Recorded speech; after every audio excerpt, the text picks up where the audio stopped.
இனி அடுத்ததாக வைபவத்தின் கதாநாயகி மாணவி சுஹானாவையும் குழுவினரையும் மேடைக்கு வருமாறு அழைக்கின்றோம்.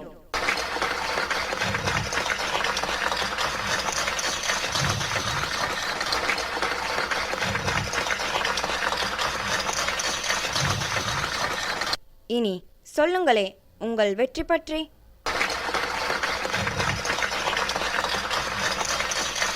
எனக்கு ஃபர்ஜுமா டீச்சர் திறந்து தந்த வாசல். மோசன் சேரும் நிறைய செலவு பண்ணினாரு. எனக்கு 5 லட்சம் ரூபாய் கிடைச்சிது. இன்னும் நிறுவனங்களாலேயும் கிடைச்சிது. இவங்க எல்லோரும் கூட அதுக்கு பங்காளிகள். இப்போ எங்கட வகுப்பு மாணவன் ஆத்தி தவறான பழக்கங்களில் வீழ்ந்ததால ஆபத்தான கட்டத்தில் இருக்கின்றார் என்பது எல்லோருக்கும் தெரியும். இந்தியாவுக்கு அனுப்பித்தான் குணப்படுத்த வேண்டி வரும் என்று டாக்டர் அஹ்சான் ரஹீம் அவர்கள் சொல்லியிருக்கின்றார். அது மட்டுமல்ல, அதற்காக நிறைய செலவாகும் என்றும் சொல்லப்படுது.